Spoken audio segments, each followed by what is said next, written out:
va entrer dans le vif du sujet de cette deuxième journée de conférence avec tout d'abord une vidéo. Madame la ministre déléguée à l'industrie Agnès Pannier-Runacher n'a pas pu être avec nous, mais elle a tenu évidemment à être présente quand même d'une certaine façon par le biais d'une vidéo que je vous invite à présent à découvrir. Bonjour à toutes, bonjour à tous. C'est avec plaisir que je m'adresse à vous pour l'ouverture de cette deuxième journée de rencontres, d'ateliers et de conférences dédiées aux énergies de la mer. Je remercie BlueSign pour l'organisation de ce forum international depuis 2016, le succès étant chaque année au rendez-vous.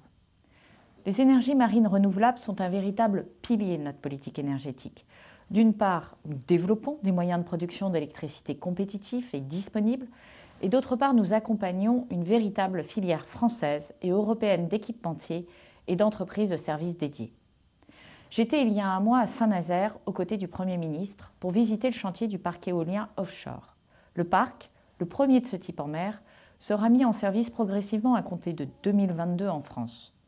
Une première étape importante a déjà été franchie, avec l'installation de la sous-station électrique développée par les chantiers de l'Atlantique. Grâce à ce chantier, l'État remplit ses promesses de diversifier son mix énergétique et d'investir dans les énergies renouvelables. Il montre également à quel point toutes les énergies décarbonées sont utiles pour répondre aux défis de la transition énergétique et de la décarbonation de notre économie. Les besoins électriques vont être massifs car décarboner, c'est très souvent électrifié. C'est pourquoi nous continuons à développer l'éolien offshore et le Premier ministre a annoncé le 28 août la mise en concurrence d'un nouveau parc au large du Cotentin en extension du parc déjà en cours d'attribution au large de Barfleur. La construction du seul parc éolien en mer de Saint-Nazaire a mobilisé plus de 2000 emplois en France, dont plus de 1200 dans les Pays de la Loire. Grâce à ces projets, la région est le premier pôle industriel français de cette nouvelle filière. Dans la durée, la maintenance du parc continuera d'offrir des emplois qualifiés et créateurs de valeur ajoutée depuis la base de la Turballe. C'est un gage de succès et d'acceptabilité locale. De manière plus générale, la filière industrielle française de l'éolien en mer représente aujourd'hui 3000 emplois et est en très forte croissance. Elle pourrait atteindre jusqu'à 13 000 emplois en 2030. C'est bien la preuve que transition écologique peut rimer avec croissance et création d'emplois. C'est ce succès que nous souhaitons répliquer dans d'autres filières énergétiques d'avenir comme l'hydrogène. Le Forum Synergie doit aussi être l'occasion de construire ensemble l'avenir. La filière éolienne flottante suscite en particulier beaucoup d'espoir.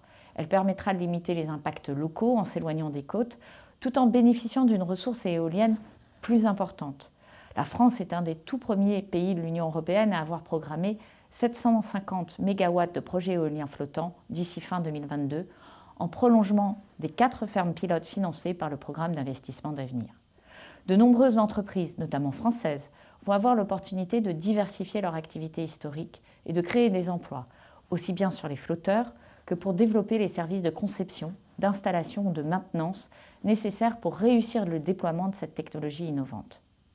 Pour concourir à ces succès, nous poursuivrons les efforts de simplification administrative. Vous le savez, les dispositions de la loi ASAP, publiée le 8 décembre 2020, permettent déjà de gagner un temps précieux sur le calendrier des projets et de maîtriser au mieux leurs risques contentieux en nous rapprochant des meilleures pratiques européennes. Ces efforts doivent être poursuivis et amplifiés. Nous serons particulièrement attentifs à vos recommandations. Réussir le déploiement de l'éolien offshore suppose de réussir à concilier l'ensemble des usages de notre domaine maritime. Nous veillerons à utiliser pleinement les outils de planification stratégique à l'échelle de chaque façade maritime pour en faire de véritables zonages et mieux coordonner les débats publics.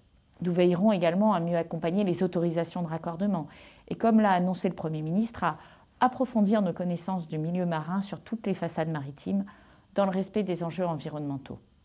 Vous l'avez compris, les énergies marines sont un atout essentiel pour notre transition climatique.